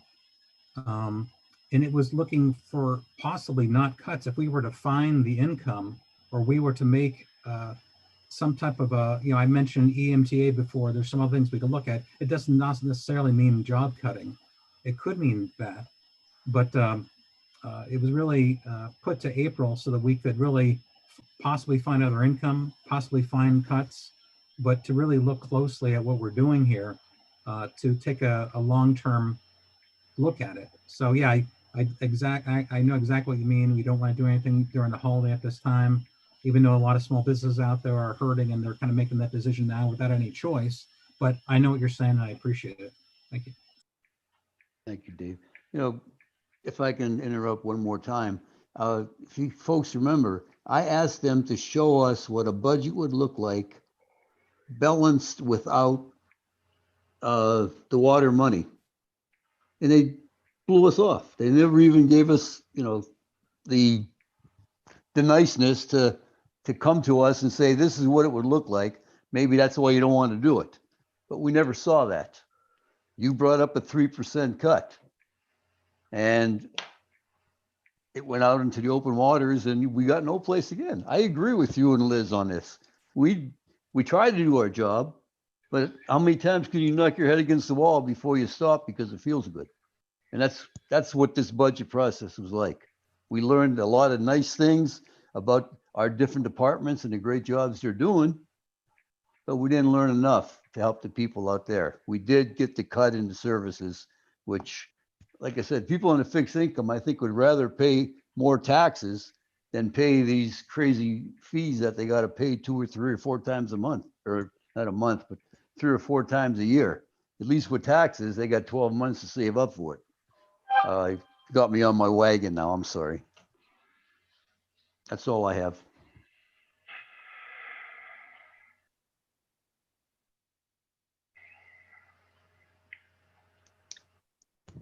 Lori, just call for the vote, please.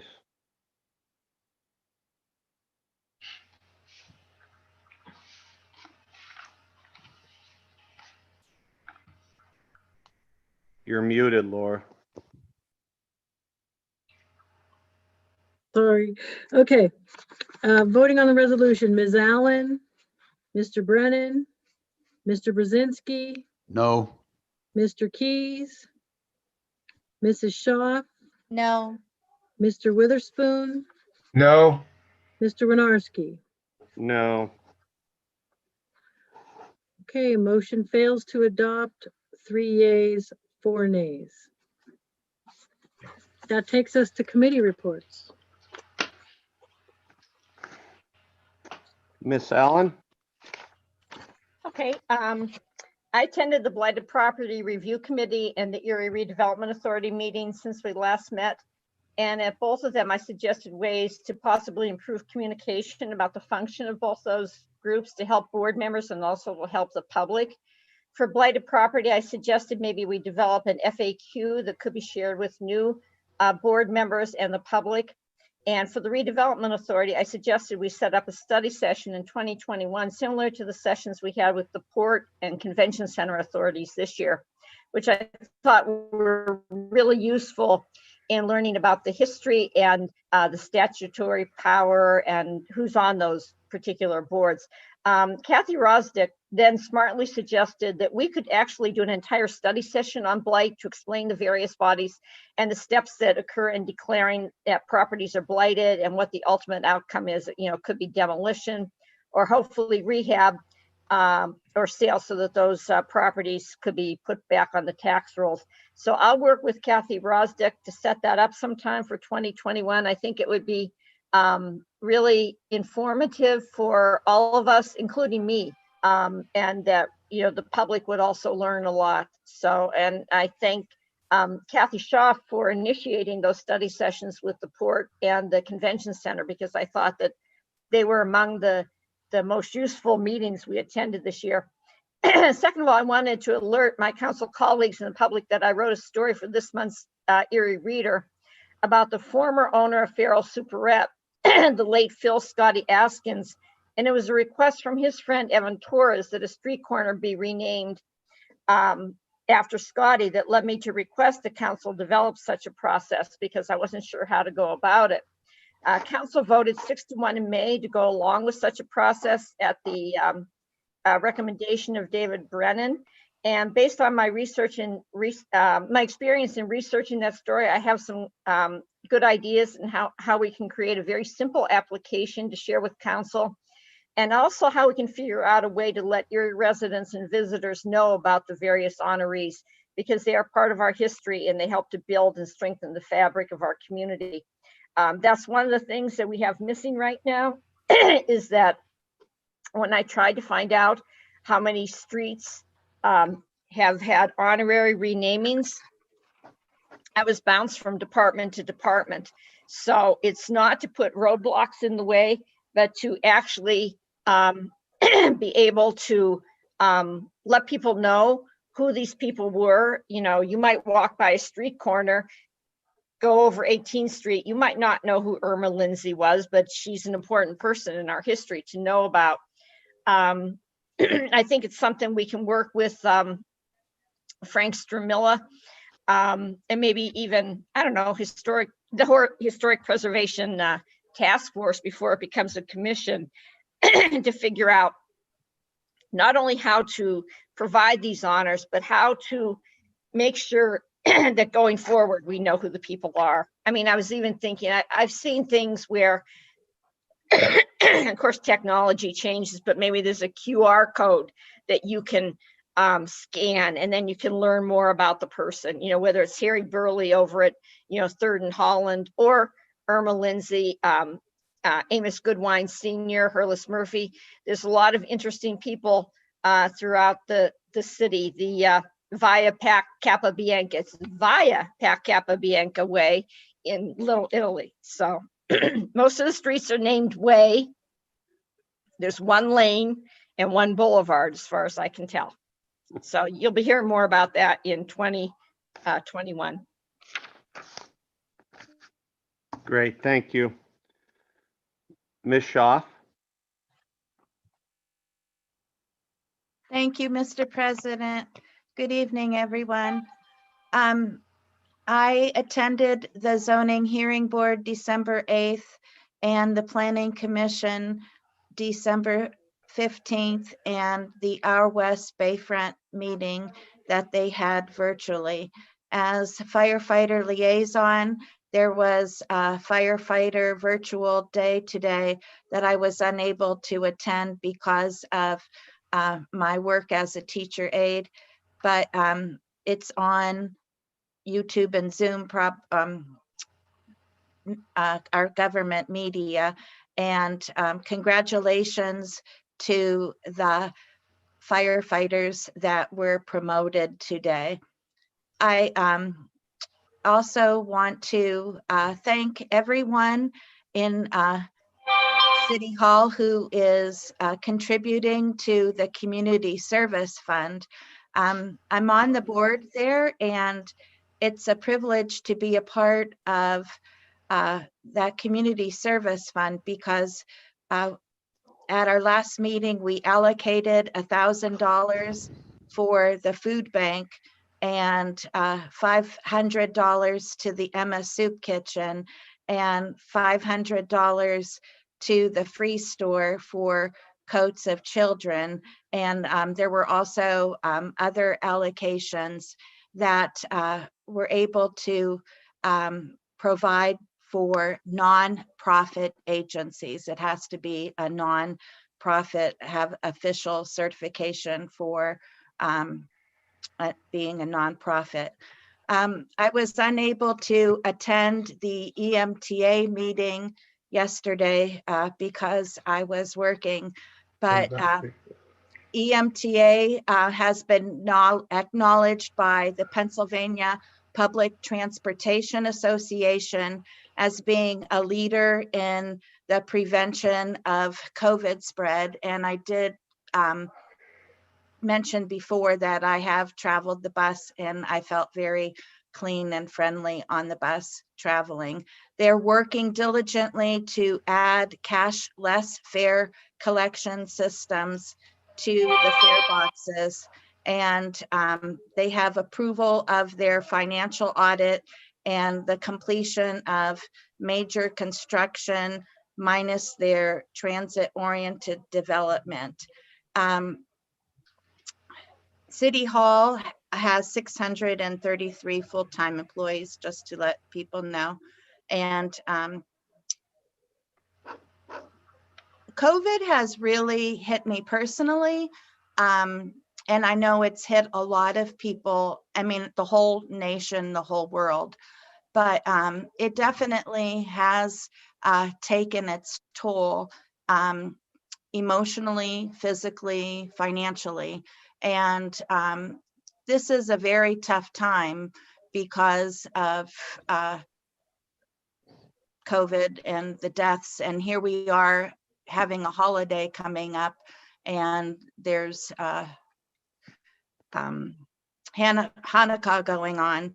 And so this time of the year where there's celebrations, you know, a lot of families are hurting. And I do want to let people know that there is hope out there. And if you need help, please talk to people, ask people, and get the help you need. And I don't know, a lot of people don't even know, even though it is out there and it is publicized, but United Way has that worldwide 211. And whether in times of natural disaster, it says, or personal crisis, 211 is committed to being the first, most essential resource to anyone who needs help. And I witnessed this personally in the community. A person came up to me and I didn't have the answer, but I said, you know what? Why don't you try that 211? And he did, and it's all confidential and private. And then he came up to me afterwards and he thanked me because he said that they did contact him. So know that there is help and there is hope. I want to thank David for all of your work that you have been doing, especially spearheading with Renee, the appointments and things with the boards. I thank you today, Council. I had reappointed Angela to the Blighted Property Review Committee. I had put her on and her term was expired. So I thank you for reappointing her. She is a young woman, and I value her commitment and time that she puts in to help. I also want to say, as vice president, I think I let the community down, and I apologize for that publicly, because this year as a council, we had our differences, and in looking back, I am looking into making a resolution for next year, and I have been researching over Thanksgiving vacation, and I noticing that a lot of council communities are struggling with their code of ethics, and that because perhaps of the times that we're living in politically, with observing, you know, different things on television, social media, and just this very, very stressful time for our country and our world because of COVID. So there is different ways to address things, and I've been doing some research, and we'll get back to you in January as far as perhaps people who can help us heal, and they'll come in and, you know, do a workshop or something as a group. So thank you. Thank you, Ms. Shaw. Mr. Brennan. Thank you, Mr. President. Two items I wanted to mention. The Erie Parking Authority, we had a board meeting yesterday. The municipal service agreement proposal was discussed. As I've reported in the past, the EPA's proposed taking over the revenue collection and booting responsibilities. Net revenues from the operations will be released to the city. Erie Parking Authority suggested adding ordinances for enforcement of evening parking and ability to enforce vehicle registrations on and off streets. Proposal still under review by the administration, so I'm sure we'll be talking about that soon. There was a resident question. I just wanted to kind of bring it out to the council meeting on ticket payment. It was addressed at the board meeting, and it was just confirmed that payment can occur online at the City of Erie website, which links to the EPA site for payment. You could pay in person at the City Hall drop box. You can call and pay with a card, or you can pay by phone, or we could just send regular mail. The other item is the authorities and boards process that we discussed prior. I sent a more detailed email last night, and again, there's still some final tweaks to be made. But I just want to thank Renee Lamas, who's been leading the effort for administration. They put a lot of work into this, and it's really going to be worth the while. And this is following up from the resolution that we had in August that council had passed, and also the initiative will be announced tomorrow at a press conference to kind of let people know about it, that it's happening now, and we're looking to really bring a lot of diversity and some good decisions made for all of these board positions and authorities. Other than that, happy holidays, and hope everyone stays healthy and safe. Thank you. Thank you, Dave. Mr. Keys.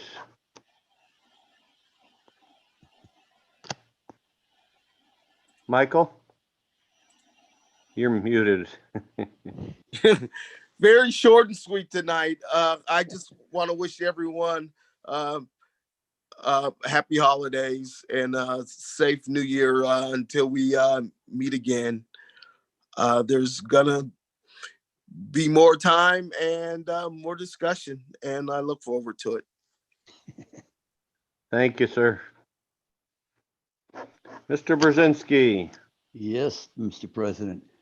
First off, I'd be remiss if I didn't, I know it's way too long a time coming, but we have to congratulate Lieutenant Michelin, is it? I hope I pronounced that correctly. The first Black female firefighter to reach the rank of lieutenant. Wonderful, wonderful situation. I wish it would have happened a lot sooner and we had more there, but it's a step in the right direction. Secondly, hats off to the Port Authority. In this kind of weather, they're still working on the piers, both on the east side and the west side, making sure that public access is paramount there also. So give them a girl. And finally, let me put my hat on and thank all of us, but mostly Casey Wells and the Civic Authority for bringing the Seawolves back. Every young boy that ever loved baseball will be very happy this spring that the boys will be back in town, and I'll be one of them. So anyway, have a wonderful holiday, and we'll see you in January. 10-4, right. man, I'm out. Not to interrupt, but I do want to let Ed know that I'm an usher for the Erie Seawolves and that baseball is my life. So it's not just boys, it's women who love baseball too. Of course, and I thank you for that. Mr. Witherspoon. Thank you, Mr. President. I want to say to the administration that Dave Mulvihill gets on my last nerve because he calls me 2 or 3 times a day and bring me update on public works, whether it's a large item or a small item. And I'll get a call from Dave 7, 8, sometimes 9 o'clock at night. So he keeps me posted. Also, I want to say to my colleagues, if there's any issue with public works, you have the right to go directly to Dave. You don't have to go to a liaison. Please go directly to Dave, because if you come to me, I'm gonna leave something out. So please go directly to Dave and he'll give you the information. Merry Christmas to everyone. Stay safe, stay healthy, wear your mask, wash your hands, and practice a safe distance. I love you all. Thank you. Thank you, Mr. Witherspoon. And if you go through Mel through the public works, she's probably taking a nap, so it's going to take a little longer before he gets to David, but just saying. Anyway, I just want to say it has been an interesting year for all of us, as COVID was not seen coming by any of us here locally, regionally, statewide, let alone our country as a whole. But I do want to thank you all for your dedication and service on this council, the administration, for the job you guys are doing. This isn't easy stuff going on, and it makes it tougher when we're involved with a pandemic crisis that we're in. But that's where team comes in. We got to stick together on some of this stuff and got to realize what's most important when it comes to some of the decisions we make. But just want to wish all the residents of Erie and my colleagues just Merry Christmas and a Happy New Year, and we'll see you next year. Mayor Schember, I see you're with us. You've been quiet tonight. My job is to listen at this meeting, so, and I'll be quick too. I just have 4 items I want to mention briefly. One is I thank Kathy Schaaf and Dave Brennan for mentioning today's press conference. That was a very, very moving experience to swear in those 7 police or firefighter officers into their new positions, and particularly Sina Michelle. Her last name is pronounced just like the first name Michelle. It's spelled a little differently, but it was really, really moving to see the first woman, the first African American, and the first woman to become a lieutenant with the Erie Fire Department. So that was very moving. Also, if you got to see that press conference, you got to see the new 2020 fire truck that our fire department now owns, and it looked great. And Bob Mursky and Pat Harkins had a lot to do with us getting that. They got us about a $300,000 grant that really helped make that possible. And that's the second year now we've replaced a 20-year-old fire truck with a new one. So that's something we want to keep doing because we still have some very old equipment out there. Tomorrow's press conference, I wanted to mention briefly, and I think Dave Brennan mentioned that earlier too. There's going to be a new opportunity at the Erie Airport, which I can't share with you yet, but Derek Markin, the executive director, will be describing that tomorrow. And as I think Dave Brennan mentioned, the new authorities, boards, and commissions will be talking about that in some detail, explaining, and we'll be trying to recruit people to submit resumes and letters of interest for any of the, I think there's almost 40, right around 40 positions available that you and the administration have to fill, and we hope to get some really good resumes towards that. And then we'll be showing everybody this, which is the new 2021 calendar, City of Erie calendar that we'll be issuing, and it's got a lot of neat pictures and things in it. It's got information on all the different collection, how to get garbage ready. There's a lot of great pictures of Erie, on each month of the year as well. So How much are those, Mayor? They'll be mailed free of charge to every city resident. No issue, you'll be getting one in the mail.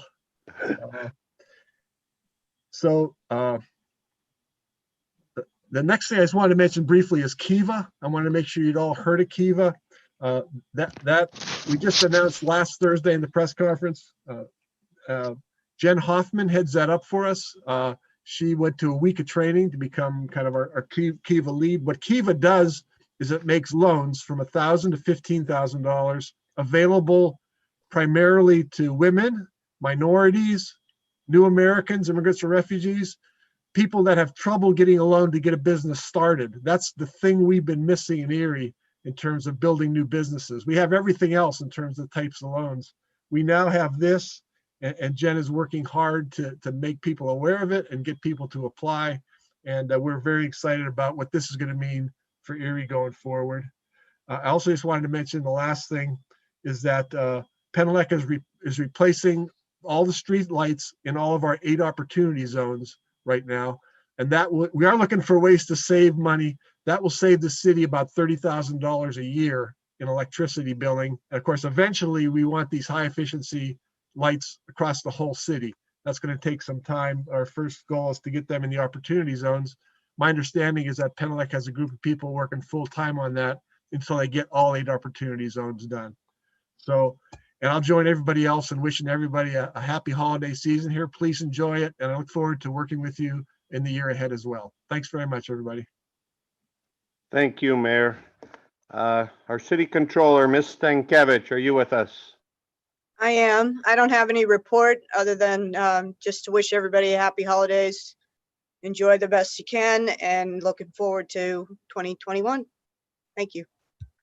Thank you very much. Do we have Mr. Betza this evening? I am on. I don't have anything to report, but happy holidays to everyone. All righty. Well, thank you, everyone. Ma'am? Laura? Yes. Did you miss Michael Key's committee report? No, you may have. Okay. No, he did have a report. But thanks Sorry about that. Thanks, I Miss do have VP. something to say, though. Thanks, Miss VP, for keeping an eye on me. I want to thank the FOP in this weekly's report. Chief Dan Spazzarni mentioned that the FOP has contributed for the exercise equipment room for the police officers, that they are redoing their room. And I had a tour before, and it was definitely needing a makeover with new equipment and that. So thank you to the FOP organization for helping our local Erie officers. And one more thing is, I have a lot of tolerance for things, but one thing I don't have tolerance for is people who deliberately litter. And I'm talking to a lot of the older teenagers and adults who deliberately litter, and there are young eyes and young children watching you. And we can help change the course of action by our actions and teach the little ones to not litter with you not littering, because there are some places that really need a makeover of their minds committed to not littering. Thank you. Thank you. Very good point. With that, everyone, good night and have a great rest of your year.